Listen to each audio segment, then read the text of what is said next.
Arteta! What a strike! What a screamer! Zola! And a fantastic goal! Arsenal back in it! And here's Limpar, lines it up, finds the net. Arsenal are in front. Well, the time has finally come. Here at the Arsenal Vision Post-Match Podcast, we have to print a retraction. Elliot Smith, sometimes known as Yankee Gunner on Twitter, in the last podcast said, "I think from now on, we just won't talk about Mesut Ozil anymore." Well, shit. This is the Arsenal Vision Post-Match Podcast. My name is Elliot Smith. You can block me on Twitter, Yankee Gunner, and that's right, we got to talk Mesut Ozil again. And I promise you, it's not like what we want to do because it seems very tedious, but there's actually Ozil stuff to talk about. A little bit of housekeeping. We were supposed to have a really blockbuster guest on this week. We worked really hard on the scheduling, and it just didn't quite work out. As it turns out, I am not super available at 3 a.m. to record a podcast, and the guest was not super available at the times that were suitable. So it's a shame, but we will push that one down the line.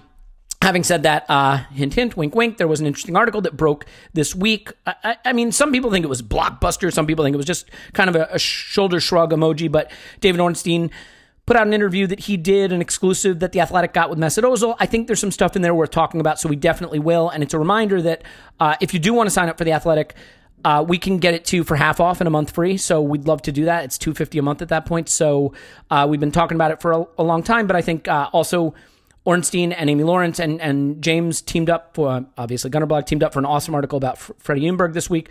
So they really are doing good stuff. I mean, it's one thing to say, hey, sign up for something, but it's another thing to sign up for really good quality. And I think it's pretty safe to say that's there. So you can do it at theathletic.com/ArsenalVision. And we will get more blockbuster guests like the one we were supposed to have, but didn't, but will have. So we're excited for that. Hey, news for us. We are about to cross the 1,500 patron threshold, and I'm really excited about that. I mean, I say that if everybody just like signs off tomorrow, then we are not about to cross that threshold. But if we do, for the 1,500th patron, we are going to give away a shirt, and then we're going to do a giveaway for all patrons this next month. So we're just excited for that and really want to say thank you to everyone who did that. We had 3 Patreon pods this week. So we did a stats class where Giant Gunner talked about what he heard at the Stats Bomb conferences, which was interesting. We did an FPL pod because we have an FPL league over at Patreon. And we did another one, and gosh, it's been so many pods this week that I am struggling to recall. Mailbag, yes. So. And actually, really good mailbag because it had an Emery debate in it that was kind of fun. So lots of stuff there. Okay, that's way too much housekeeping. We're already 2 minutes in. Haven't introduced the guy whose voice you've already heard and the other 2 people you haven't heard to get to the stuff that really matters. So we want to do that. But I got to tell you one more thing. I'm really sorry. Monday, we are trialing new technology. There's a startup out in San Francisco that is working on technology that lets you live comment on games, do game commentary where it syncs up to whatever source you're watching, so there's no lag, and can even produce some of the background stadium noise so you can mute your TV and listen. If you want to mute the annoying people who are going to be commenting on the Sheffield United game, you can instead hear the annoying people here, because I'm going to be commenting on the Sheffield United game. We're helping these guys out. They're a startup. We're going to trial their technology. We'll be putting out a lot of information on how to follow that. But if you want live commentary that is biased to the Arsenal instead of against the Arsenal, but also maybe a little bit bitter and angry most of the time, please join me for that, and I'll be putting out a lot of information on how you can do that. So, Paul's on Twitter at Pause in My Pants. Hello, Pause. Woohoo! He fell asleep during that long rambling introduction. We were going to do a 45-minute podcast, so we'll wrap it up. We'll talk to you after. Tim's on Twitter at Stewart. Hello, Tim. Hello there. And Clive's on Twitter at ClivePAFC. Hello, Clive.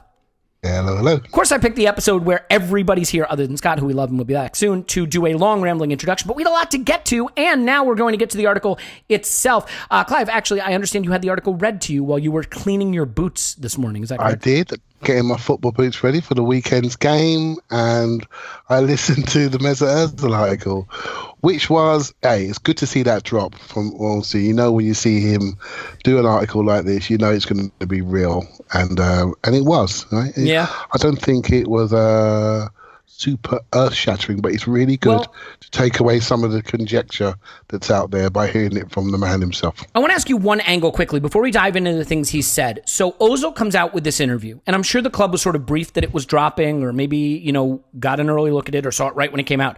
The Ozil article comes out where he basically says, I've been training hard. I want to play. I'm never leaving. I'm not going anywhere. And it wasn't like he was saying it angrily, just sort of like, I'm working hard. I respect my coach and I'm trying.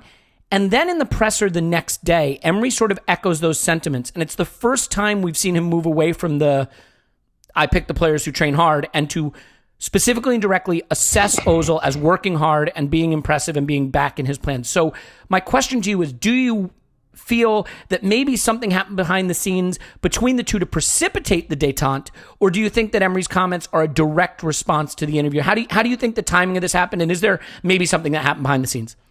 I think there is something that's happened. I think it's a bit of a longer answer. I think pre-season we saw a different Ozil up until the issues he had off the field, and I think we lost him again. But pre-season he was looking like a very good player for a short period of time, and we lost him. And the chat was that he wasn't working hard in training. And I think the reaction to his incident pre-season or start of the season and him missing training, illnesses, I mean, we've seen this before. That's when the debate comes up. For me, look, when it comes to the player, we all know the player's talented. The best Mesut Ozil plays for Arsenal. There is no debate. So I have a very simplistic message to any footballer: train well, play well, and good things will happen. If you create a debate, then maybe things won't happen for you. So you have to play well to take that debate away. And then you get the things about training, and people say, I saw some people giving it the Allen Iverson, it's just practice, it's just practice. But we talking about practice? Yeah, exactly. That classic practice. Video, right? But basically, what you have to realize at clubs now is that data is king. It's everything, and I include training data in that. So when agents walk into the office and say, my player X needs a pay rise, the club goes straight to a piece of paper and say, this is what player X has done in training, this is what player X has done in games, and this is what player Y has done in games, who earns more money than player X, and there is no debate. Data is used to such a finite amount of detail to drive decisioning, drive economics, drive when a player is bought, drive when a player is sold, even down to training. They have cameras all around the ground. They have drones flying over the ground.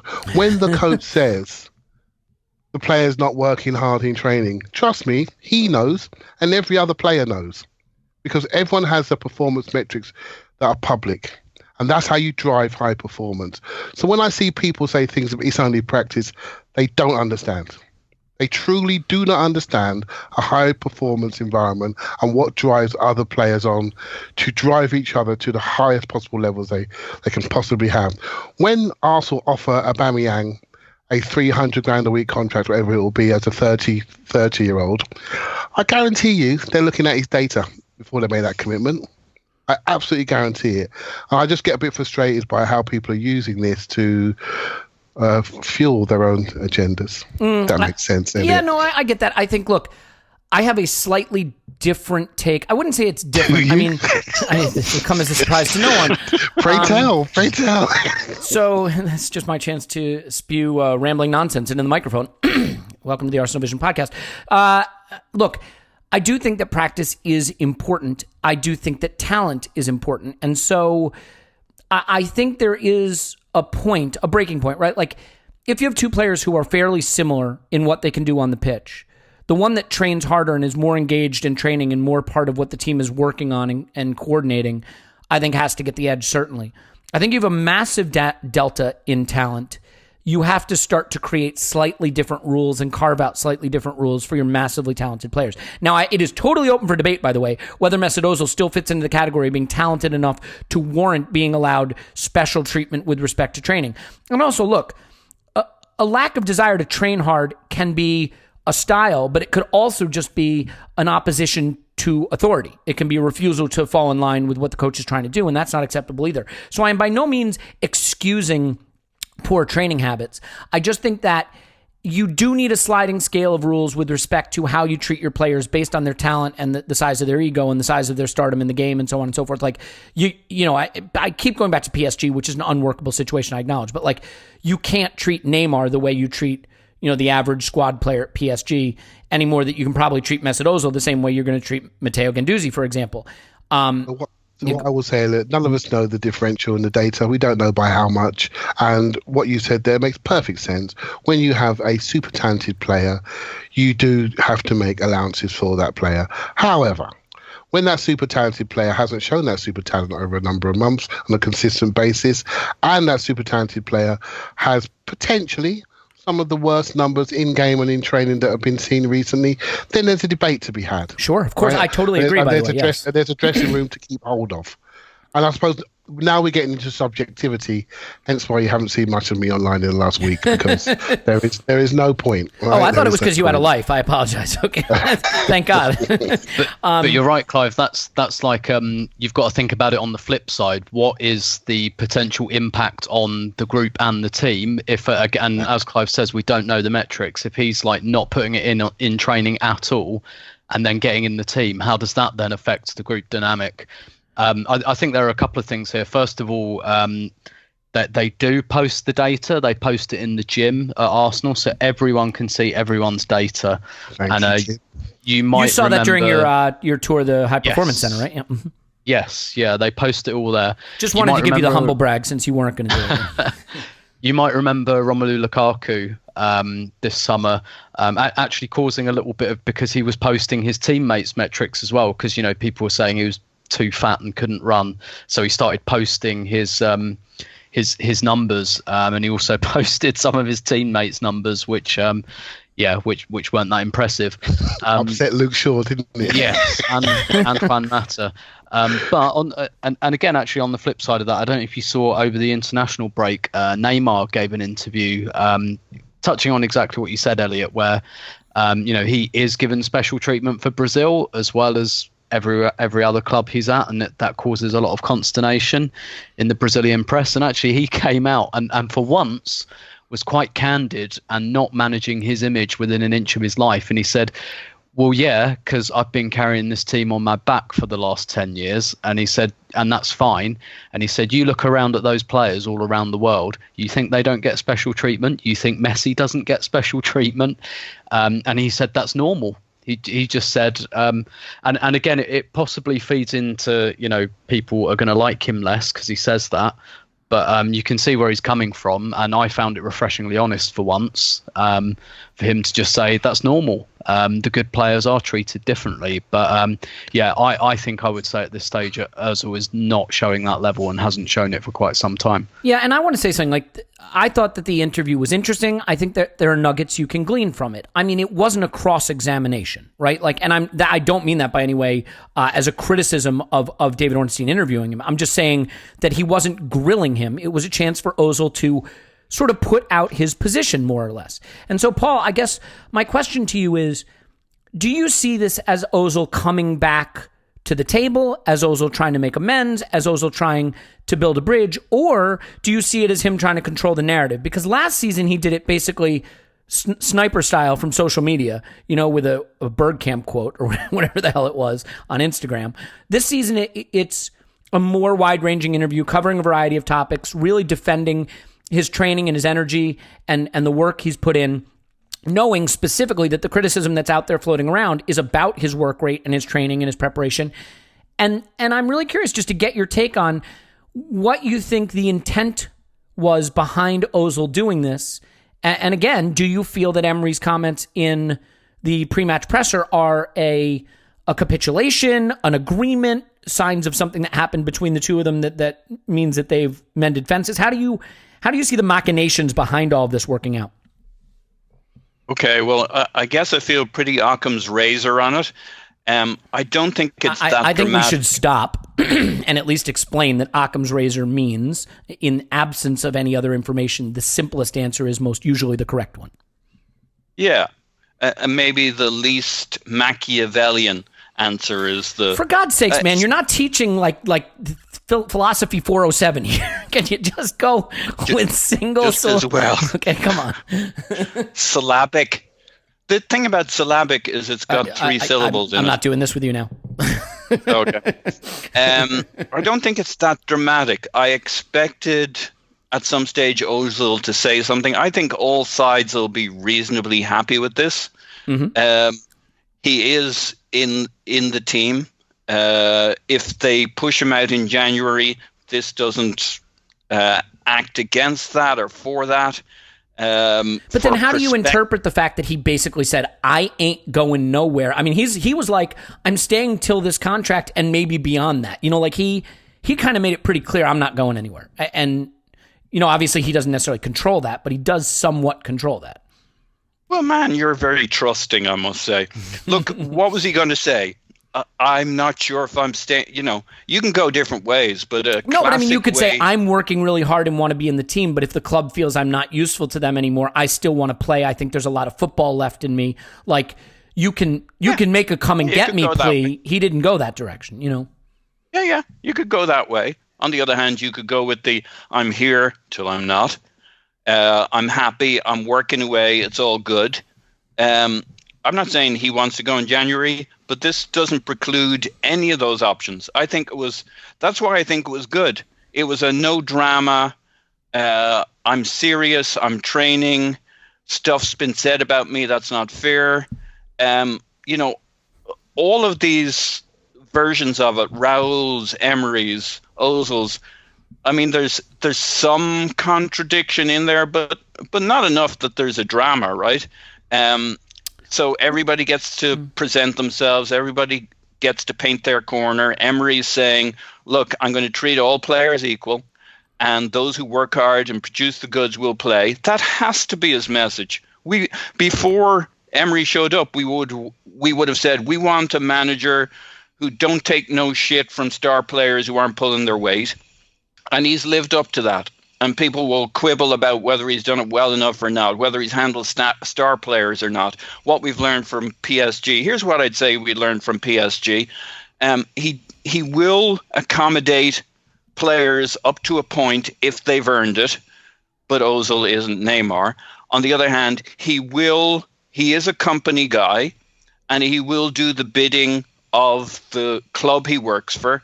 And that's why I always thought, and it turned out about a week ago to pretty much be, maybe you can't say proven because there's always a bit of PR with all of this, but when Raul spoke, it seemed he was pretty much in lockstep where Emery was at. And I just don't think, like as supporters on a podcast, on Twitter, whatever, we love to get into the drama, and I'm as up for that as anybody, but it's probably not that dramatic. What else was Ozil going to say? He was working hard during pre-season. Emery did seem to be including him. He was played at Watford. There is shit going on behind the scenes. Ozil has a bit of a track record of maybe struggling to stay focused and to work hard all the way through every season, especially when things aren't going his way. You can see all the patterns in there. I just think... And the problem then is, you know, I read James Benge's piece a couple of days ago, and I like James, and I think I think most of what he said in there was fine. But there was a thing in there that Ozil and the supporters have to know where Emery stands in some kind of consistent position. But life's not that simple. It changes all the time. If Ozil's working hard at the moment, trying to get back into the team, but he had a month or a month and a half or so where he wasn't, but in pre-season he was. I mean, how is Emery supposed to give a definitive position on what we're going to do with Ozil when he doesn't know which Ozil he's got from week to week? But I'm happy right now that Ozil's working hard, and shoulder to the grindstone, and become part of the 25-man squad. And I hope I love Ozil. I love good Ozil, and I'm sympathetic to bad Ozil.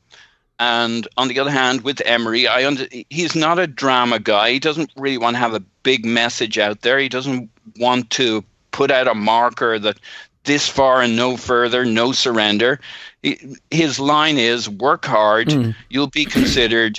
No favoritism. Yeah. That's okay. Yeah. I mean, the only thing I would say is, look, you're saying there's no drama here. The only thing I would say in response to that is that, like, his statement that he's training hard comes right out. The most recent statement about Ozil that Emery gave, I think, was the most direct in a way, even though we never mentioned Mesut Ozil, which is we pick the players that are training well. There are other players that deserve it more than him. That was really and the Raul last. Then backed it up. Yeah. Well, no, he did not. I would take issue with that comment. as I often do because Really? I'm a prick. I don't think Raul backed it up. I think what Raul said is no. Just hear me out for 1 second. We even address it is backing it up. I think what Raul said is Emery picks the players who train well. I don't think that's necessarily backing Emery. I think that's explaining his method. Given the context, it can really only mean one thing. Yes. I mean, it could, yes. Okay. So I do see your point. Yes, that's fair. The inference there is that Ozil is not training well because that's how Emery picks the team. That's a very good point. Well, I think what I'm saying though is, given that was the last communication from the club about his training, for Ozil to come out and say, I've trained at the same level my whole career, but I've not had minutes recently. I'm doing extra work with the fitness coach and in the gym to get even fitter than normal. I know what is needed and believe in myself. I mean, I would just say that is a refutation of the sort of developing narrative that he's not training well. It doesn't mean he's right, and doesn't mean he's telling the truth, by the way. That's not what I'm saying. But it also doesn't mean there's a lot of... I mean, he's not going to say, yeah, Emery's right. No, of course. But on the other hand, he's not out there saying the manager this, the manager that. No, but the interesting thing is, no, he was very complimentary of Emery. I mean, he goes on to say we might not see eye to eye and everything, but that's normal. You have to accept it and go forward. He says, what if Emery never selects you again? I don't think that will happen. I will play. I believe in myself to do what he asks of me, and I want to help the club to reach our goal. Now, again, he's very good at PR. Clive, you wanted to come in there because I do want to move on to another point that I think is actually the sort of silent, really interesting point that Ozil makes that I think is very cogent. So why don't you finish here, and then, Tim, I got a question for you about big games. Okay, just quickly. I think you hit a nail on the head there. People have... You mentioned the word fitness. If you don't train well, you are not fit to play, right? Yeah, literally fit. Yeah, right. Fit. Yeah. Mm-hmm. Yeah. And he said, I'm working hard to regain my fitness. Now, there could have been a reason why he might have been ill and he hadn't trained well for a period, and now he's coming back to fitness. So I'm going to be a little bit sympathetic to where he could be. There's two places in a football club where you compete for your position. One is in training, one is in games. You have to do well in one to get a chance in the other. Every club works the same way. I guarantee in the 8v8s on the Thursday and the Friday, everyone has got the team. You want to be in a team with the right colour bibs. And you've got to get on that team because that means you're closer to the squad. You see what I mean? Mm-hmm. It's really important, these games. It's really important, these sessions. It's really important how you perform. And that's how you get opportunities. If there are people not working to that mantra, they will stand out and they affect the whole group and the whole dressing room. I think it's another thing when people say work hard. Working hard for Mesut Ozil is not the same as working hard for Scott Parker. It's a different dynamic. I want to see Mesut Ozil That's working Scotty really, Parker, please. Brave Scotty Parker. Mm-hmm. I want to see Mesut Ozil working hard to get on the ball, to have touches, because that's the player we all remember and that's what we need. I don't care if he runs back. Can I ask you a question? He's working hard to be available, to be on the ball, yes, I agree. To have touches, to get ourselves moving in the style that we all want to see. I've seen too many games where he's disconnected, disengaged from the moment. Agree, but can I ask you a question then? Where he needs to change. The last time we saw him with significant action was against Watford. I felt that he was doing what you are saying in the Watford game. I thought he did it pretty well. What I will say to you, we watched that second half, didn't we? Well, he had 3 moments in that second half that were positive. It's not enough. But I will say this, the moment right before he gets hauled off, where he beats a man on the right touchline and cuts back inside and gives it to Xhaka and a good counter opportunity, and Xhaka shoots from 40 yards out. Like, that could have been a goal moment. And it could have been. If Xhaka just slides it to the overlapping fullback. We're now nitpicking and we don't want to lose the flow of discussion. Yeah. I think, like I say, working half Mesut Ozil is not the same as it is for other players. If he works hard in his way, that's enough for me. That means he's getting touches. That means we look better. If he's disconnected from the game, we're playing with 10 men, that's not enough for me. Not enough. Okay. And I think, by the way, I largely agree with all of that. So, Tim, here's what I want to ask you about. I think this is sort of quietly a really cogent argument he makes. I'm not sure anybody actually disagrees with this, but I think it goes to how players are perceived by fans. Aubameyang came in for a lot of criticism last year because he had a few big misses against Chelsea. He missed the penalty against Spurs. One, I think it was very clear he was our best player. I know there's some people going to say, nope, Lacazette was our best player. He got voted our best player. He was our best player. For me, the Golden Boot winner guy was our best player. But whatever, that's beside the point. Mesut Ozil touches on something. He got asked about big games. And he said, if we don't do well in a big game, in quotes, it's always my fault. If that's true, how do you explain our results in the big games when I wasn't involved? There's no real difference. I know people expect me to offer more, dictate play, and make the difference. I do too, but it's not that straightforward. I'm not the only player in the team, and don't forget, some of our opponents are simply better than us. Also, what is a big or small game? In the Premier League, anyone can beat anyone. Look at Wolves and Norwich beating City, or Newcastle and West Ham beating Man United. LOL. Schadenfreude-Pod. So you can't say my good performances only came in small games because these games don't really exist. The intensity is there in every match, and often the small teams raise their standard against the big team. What I want to touch on with you here is, I think this is a really interesting point, because to be top 4 and ultimately to win a league, you don't have to top the top 4 league or top 6 league. You have to pound the smaller teams. And whether you're talking about Mohamed Salah and Sadio Mane, or whether you're talking about Kun Aguero, scoring 6 in a game where City win 8-0, or whether you're talking about Mesut Ozil.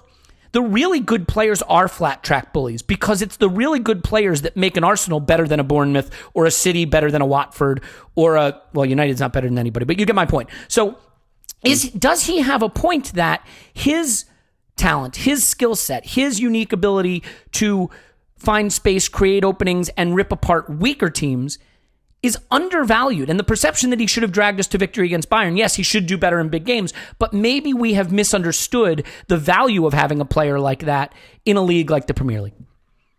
So I think he's got a bit of a point, and I think this comes up a lot. I mean, the reality is most players don't regularly make the difference in big games.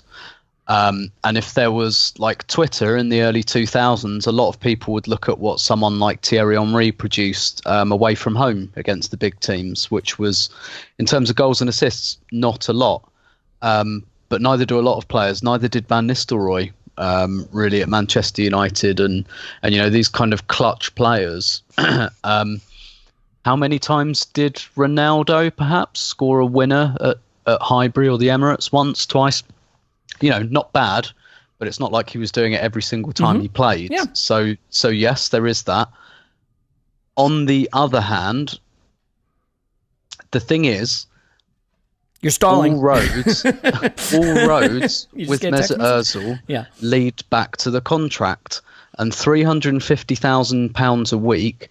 That is at least once in a while make the difference in a big game money, and I'm struggling. There was the 3-0 at home to Manchester United in 2015. He was pretty damn good in that. I'm struggling after that. And, he says at one point in the interview, perhaps there's some kind of jealousy around his contract and stuff like that. I mean, maybe there is a bit of jealousy. I don't think it's jealousy. I think just when you have a contract like that, people look for that level of output. That's just, and as they should. That is just absolute, to quote the great Mos Def, it is simple mathematics. That's why you're paid that money.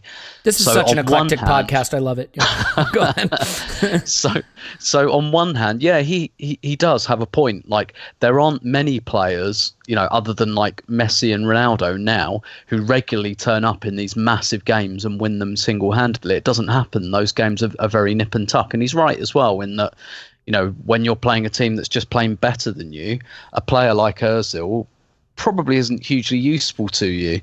But again, he's being paid be useful money in those games, even putting aside the whole, he's not really playing at the moment because the manager doesn't like the way he's training and stuff like that. So I guess okay, go ahead. Sorry, finish your thought.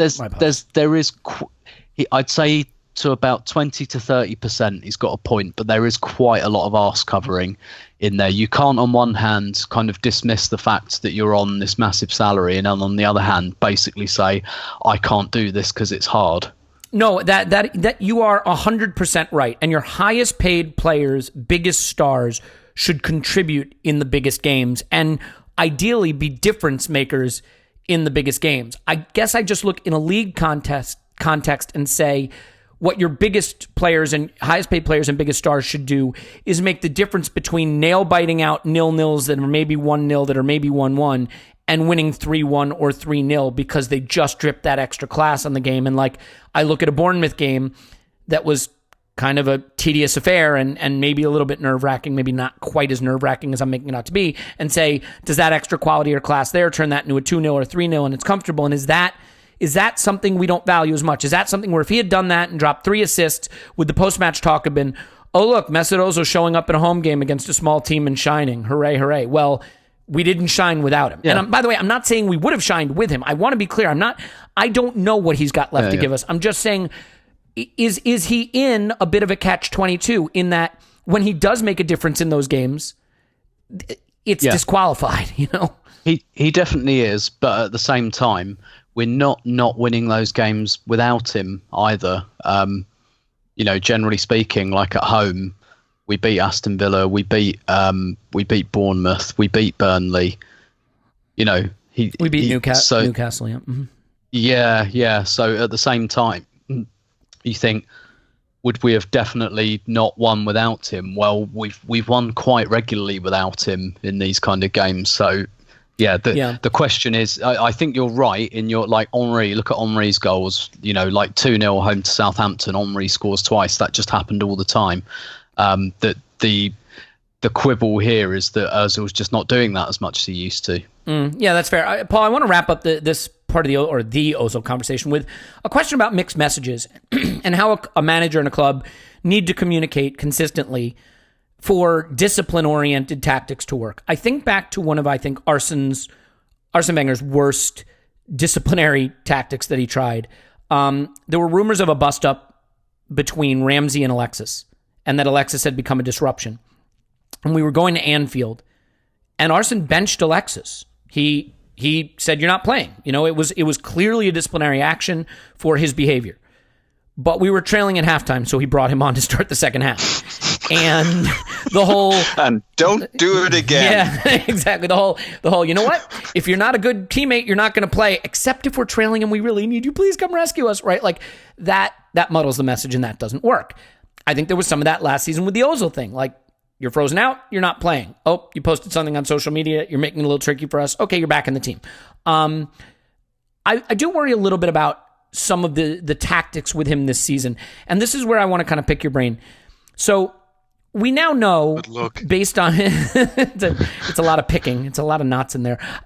We now know that this is related to not training hard. I mean, it's basically right there in the subtext. It's there in the text in most cases. But he plays against Watford. He's left home for a Europa League trip. He plays in a cup game, gets hauled off while having a good game in a cup game. Then it's said that there are players that deserve it more than him. Then 2 weeks later, after an international break, he's training well and he's in my plans. Do you worry at all that, like, hauling him off in the cup game when you've given him the start, but not bringing him to the Europa League, playing him at Watford, but then he's frozen out, saying he doesn't train well, but 2 weeks later saying he's back in my plans, he's training great? Like, is there a bit of a muddled message here that both in the dressing room and to the supporters and to the player himself may complicate the attempts to resolve the situation?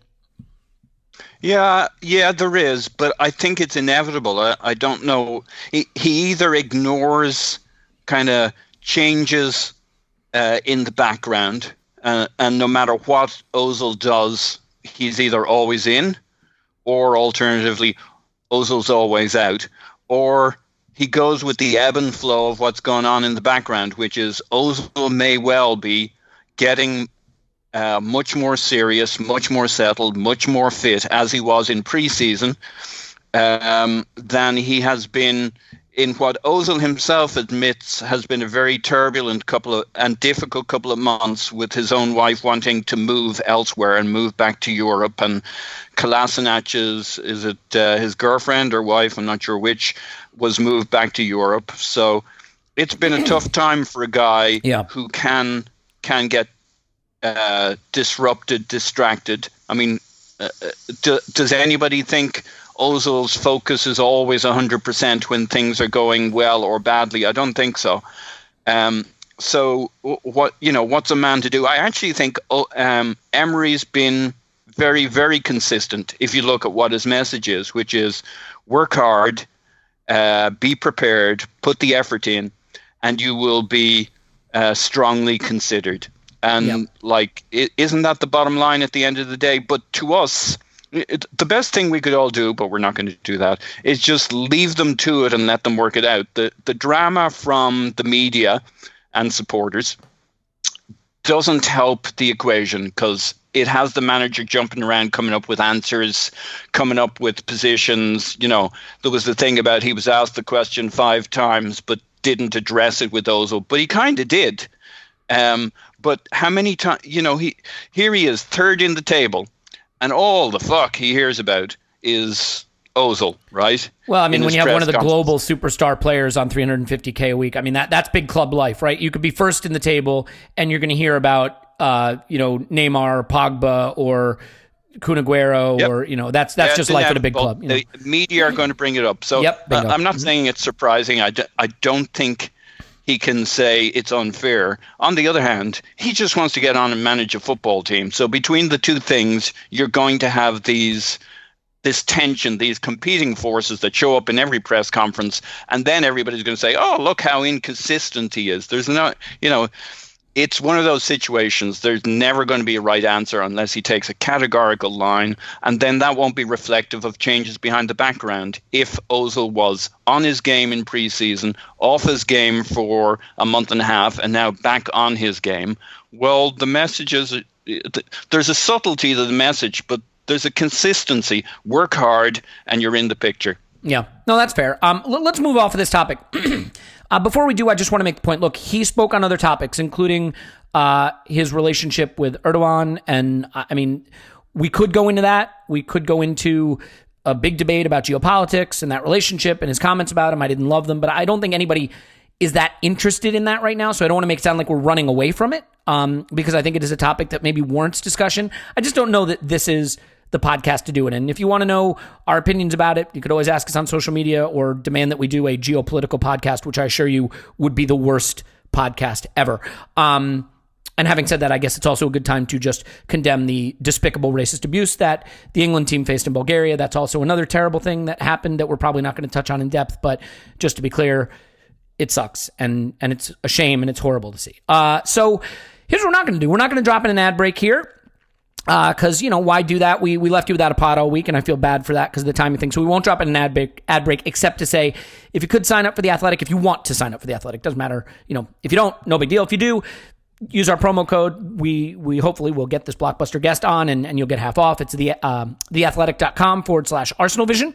And if you'd like to sign up for our Patreon, we're getting ready to cross the 1,500 plateau, which is really exciting, and we'll have giveaways for that person and then for patrons generally when that happens. So we appreciate you. So let's move on and talk about football a little bit. Clive, I think we are now entering into the stage of the Emery experience that you could call, you won't call, I will call, the last chance saloon. And what I mean by that is there have been a lot of excuses of when this happens, it'll all work out for Emery. When that happens, you got to judge him when this happens. And without wanting to be biased, I am still open-minded about Emery. But I think it is fair to say that the last judge him when this happens thing was when he gets his fullbacks back. And I think that is fair. I think he really needs fullbacks. I don't know how Liverpool will be playing without TAA and Robertson, okay? So he's got Tierney back. Bellerin, I don't know, they may want to ease him in a little slowly because he didn't look like back to his best yet, but he's had 2 more weeks of training. So do you expect them to both come back? And do you agree that these next few weeks with those players back present, and Lacazette back in full training, by the way, present a really big opportunity, but also a really important moment for Emery to really show that with all of these resources, he can deliver? And Rob Holding, by the way, which just sprung into my head. Yeah. I think the period now between now and Christmas gives us a real chance to, basically deliver on with most of his players in decent health. And we've still got the European games and the League Cup game to squeeze in. So there's plenty of minutes. I don't think Bellerin will play at Sheffield, but I think Tierney may well play. I think that, again, that depends on how well he's gone in training, right? And that's going to be interesting to see if he gets in ahead of Kolasinac and he goes into the European games and the League Cup games. So that's going to be a big change going forward. I think Lacazette is the key for me.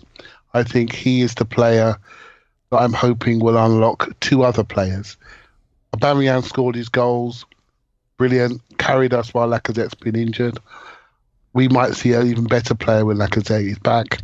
And we're also looking at the connection between Pepe and Lacazette. I think that's something I'm looking forward to because we spoke last time about style and influence. I think Pepe is that stylistic player that we could develop around, but he can't do it without the connection and connectivity that he needs. Aubameyang's not a connector. He's a last touch player. Lacazette is a connector. So we need that. We need that player. Sabias is a connector, but we don't know where he's going to pop up on the pitch. So it's important we have that central pillar. So I think, as much as the fullbacks, I think Lacazette is absolutely massive.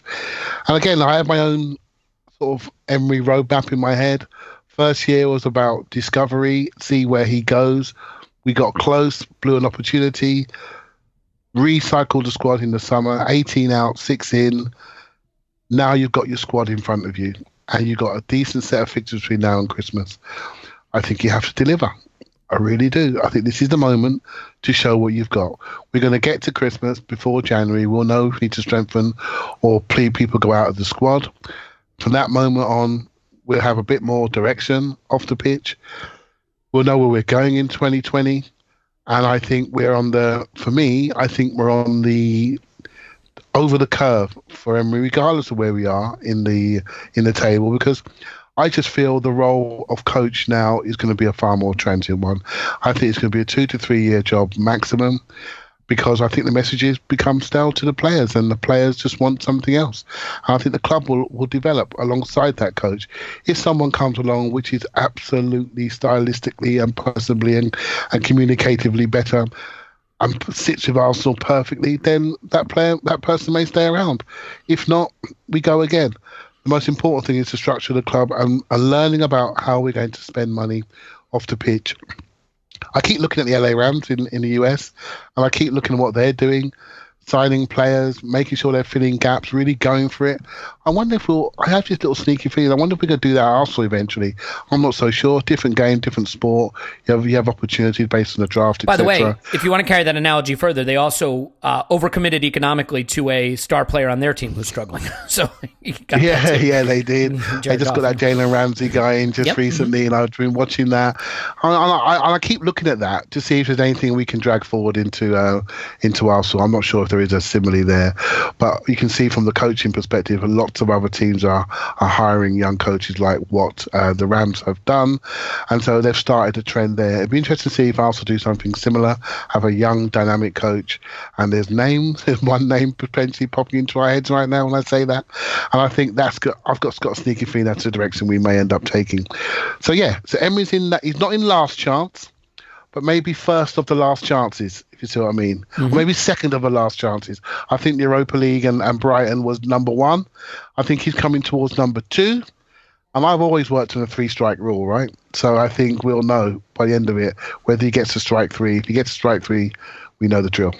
Yeah. Okay, so Tim, I do want to get your thoughts on that too, and then talk to you about a specific player who might be influenced by the return of the fullback. So first of all, just do you agree that this is a key period for evaluating the coach and for the team to really kick on, because we all presume that the return of these players can unlock a lot of what Emery seems to want to do tactically?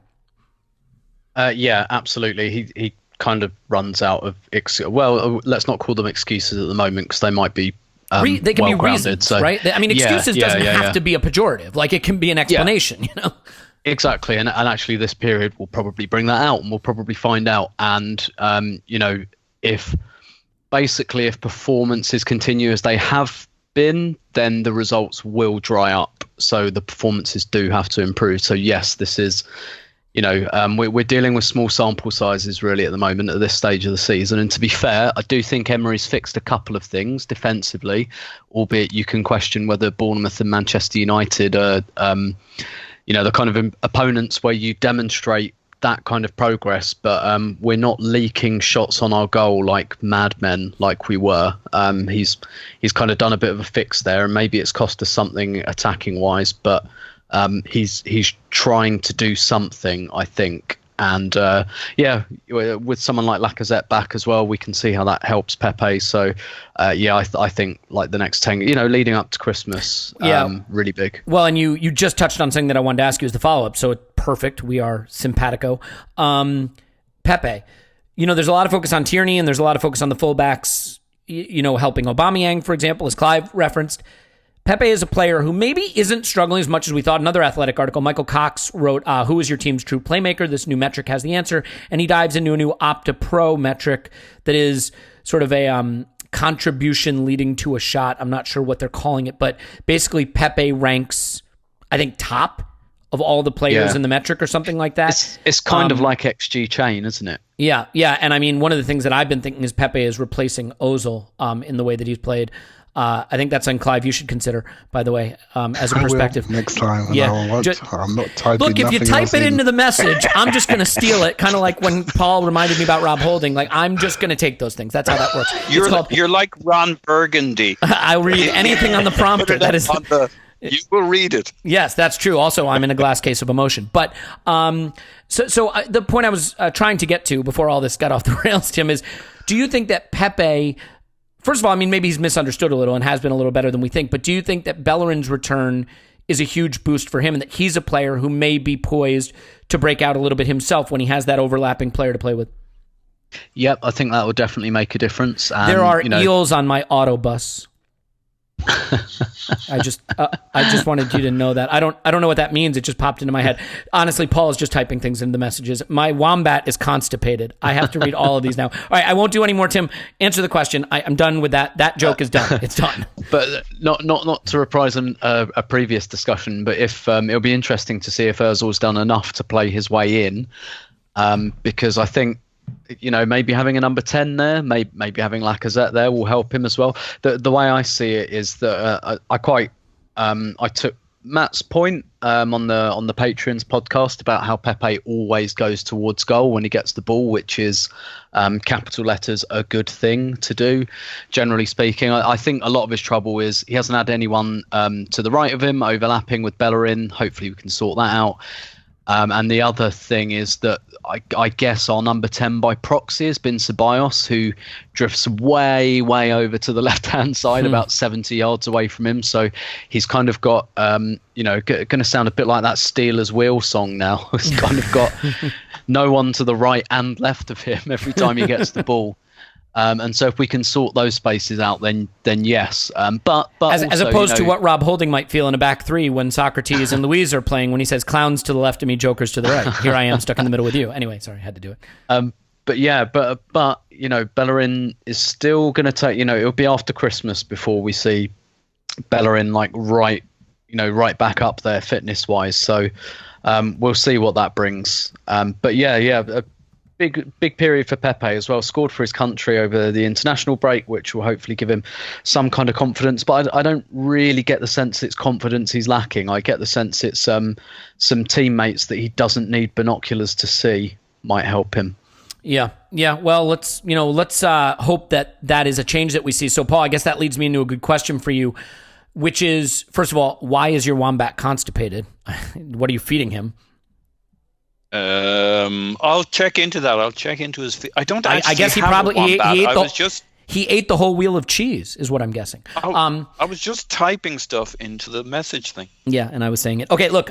So I think Tim touched on where the midfielders have been playing. This flat midfield three has left us with these really split wide outside midfielders and a lot of space in the center. And I don't know if that's to sort of overcompensate for the lack of proper fullbacks and overlapping fullbacks.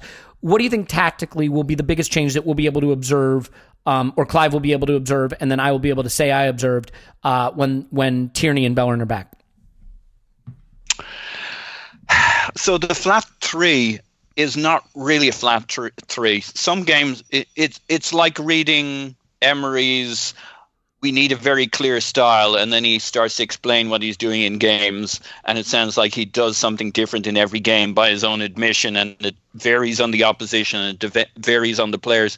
We've seen the three in midfield act like a double pivot, which historically he's quite liked, though he's had a three at PSG where it's kind of like your flat three or more of a flying V. You got Ceballos, who's kind of can do an 8-10 impersonation in that three. So I'm not even clear that we've even seen a consistent three in midfield. It's really changed with game.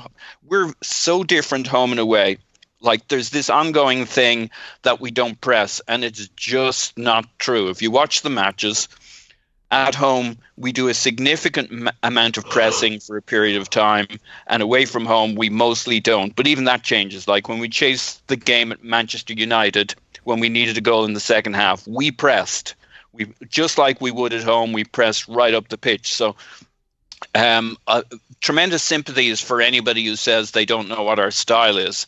And the problem is our style is two things. And when you average it statistically, we don't look like we're doing anything, but we're actually doing significantly different things at home and away. And a bit like Sir Matthew Crawley in Downton Abbey, when he's had a spine broken and his loins don't work. And then suddenly there's movement under the blanket. You know, there is something happening here. There is something you can measure that's not just nothing, right? Jesus. There's so many openings there. I don't even know which one to run through. Yeah. No, like we are doing things. We say there's no style. It's just that we flip-flop between games and between game states. There's definitely stuff happening. It's not all vanilla. It's not all down the middle. I don't know what the fullbacks are going to do for us. I do wish Tierney was coming in on the right-hand side, in the sense that that's where Pepe needs some support right now, and Bellerin may be a little underpowered for a few months. So in the excuses Emery could use if he had good, really expensive lawyers, he's got players coming back who will still take some time to get there, and the fact that Tierney's going to have to look to form a partnership on that side, and he seemed to be pretty good with Saka on the left. But who's going to feed Pepe? Is Bellerin going to be able to get up and back fast enough and quick enough? Tierney also seems to have a tremendous cross, like an aerial cross on him, but we don't really have any aerial players into the box. But you know, Lacazette's reasonably good with his head, and Tierney seems to be able to place it, as we saw with Martinelli. And Pepe's, as I remember him from Liga, from the stuff I looked at, you know, he's reasonable, getting his head on the ball, and he's certainly good at getting into the box. So maybe he'll enjoy kind of doing that Aubameyang drifting into the far post side of things. So I think Tierney will buy us a lot and somehow manage to get Pepe into the game more, even if it's from the wrong side. I think we'll be more dynamic. I think the legs on Tierney and hopefully Bellerin will allow us to be more selective and targeted in our pressing. Because historically, Emery has pressed away from home. It's only this, even last year he did some pressing away from home. It's only this year he's become a total tortoise away from home, pulling the neck in and sitting in and dropping off. Yeah, well, so I mean, we'll see if the personnel make the difference. If that's something that gives him the confidence to do that, the knowledge that those players can chase back and defend. So let's start to wrap up real quick here. We're going to look ahead to Sheffield. And Clive, I'm going to ask you a multiple choice question, and I only want a multiple choice answer, and then I'll ask you another one, okay? Okay. Being completely honest, from entertainment standpoint alone, you can only watch one Arsenal game this week. Are you picking the Sheffield one on Monday or the Victoria one on Thursday? Oh, I'm mate. It's always a one or the game. other, either or. Pure entertainment.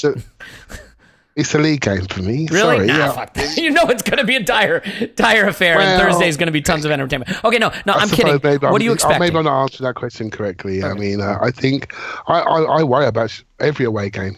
Sheffield's an interesting team. They do some interesting things. So what are you expecting this Monday night? I mean, of course, after 2 weeks of no football, we've got to wait till Monday night.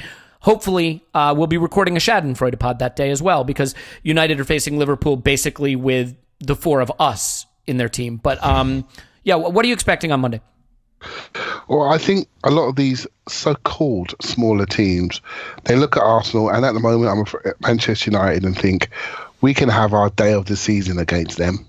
I think we offer a sense of vulnerability, and we go to some of these grounds. I've seen it myself, and we went to Brighton a little while ago. We've been to Crystal Palace. We give them their day.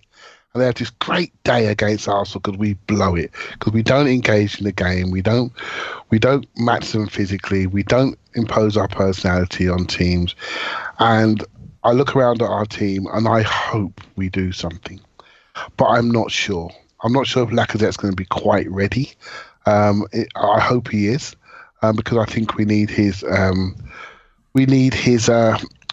adult presence in the team and his leadership. And you were talking about the midfield there, and the problem we have with the three of them. If Xhaka's the most disciplined of the three positionally, which he is, that's a problem. That tells you what the issue is. That's why we debate the shape, because in Ceballos and Guendouzi, their primary skill is how can I get on the ball, and they don't care where they are positionally when they get on it. And we are far too wide receiving the ball, and if things break down, we know the rest of the story. So I'm looking for more structure, a more definitive game approach, rather than waiting to see what they do, taking a couple of jabs and then responding. I like to see us get our jab off first a lot more, particularly in these games, and start remembering who we are. I really feel we have to. I don't care about the style. Just turn up at someone's house, dominate them when you walk in, dominate the warm-up, and then dominate the game. And start acting like a big club, and really be aggressive, really be intense, and really impose your talent on them. I do feel, when I listen to all the criticisms of recent years, I do feel we've become a little bit too reactive, and I think we need to be far more proactive. And if we do that, I'll take whatever we get offered. Works for me. I would take any result at this point, because I think right now, given the state of the top four, it's just about accumulating points. Tim, do you expect to see both Bellerin and Tierney? Give me a quick rundown of what you think lineup-wise and what you expect from the game. Just, top of mind. Yeah. So I do think Bellerin and Tierney will play either side of Socrates and Luiz. I think we'll see a midfield of Xhaka, Guendouzi and Ceballos. And I think we'll have a front three of Saka, Aubameyang and Pepe. I'm expecting this game to be a little bit like all of our other games this season, in that we could win it by a goal or we could lose it by a goal, or it could be a draw. I watched Sheffield United play at home to Liverpool, and I thought they were pretty unlucky not to get at least a draw out of that. And they've got quite a bit going forward as well, I think, and I think this will be kind of fairly typical, in that the home crowd will be, all those kind of old cliches that aren't always true, but in this case will be true. Like, the crowd will be really up for it. Sheffield United will be really up for it. They'll come flying out the blocks. Most of their players haven't been away on international duty, so they'll have been focusing on this for a long time. Chris Wilder as well, one of those managers I think that really looks for weaknesses in other teams. When they played Liverpool, the first 5-10 minutes, I just watched them. They just kept booming that ball in behind Alexander-Arnold. They'd obviously identified him as a weak spot at right back, and they just kept putting the ball there. And I'm not saying I expect that specific tactic, but I expect that they've been spending the last kind of fortnight or so really looking at Arsenal, and will be in for one hell of a game. Yeah, I don't doubt that. I think they've been impressive. We're not great away. We're still integrating these new pieces. I think it was a perfect time to have an international break for us, though, to work with these new players. And we'll just see what happens. Paul, final thought. What do you expect? Result. Give me a result. 2-1 to us. 2-1 to us. I'm going to say 3-1 Arsenal. I don't know why. I just... football can surprise you. You always do this, Elliot. Why do you do this? Well, I'm going to say 10-0 to Arsenal in about 2 seconds. Clive, result? Yeah, I'm with the 2-1. I think it's going to be a good old dust-up, and I think we're going to take them. 2-1, and we start on that big run to get us back to Project 36, which is looking a bit lame. Yeah, Project 36 is not going to be a 36, but it could still be a good one. Tim, result? I think it'll be 1-1. 1-1. Damn it. Oh. There's always a wet blanket. There's always a wet blanket on the pod, and it wasn't me. Tim's on Twitter at Stilberto. Thank you, Tim. It's my pleasure. Clive's on Twitter at ClivePAFC. Thanks, Clive. Oh, Tim just upset me, man. Thanks, Clive. Thanks, Clive. Bye-bye. Paul's on Twitter. Pause in my pants. Thanks, Pause. Thanks, Pause. Okay. All right. Well, good enough. My name's Alex Smith. You can block me on Twitter, Yankee Gunner. Give us a 5-star review, write nasty things about us in the comments, and we will talk to you after what will certainly be Arsenal 10, Sheffield 0.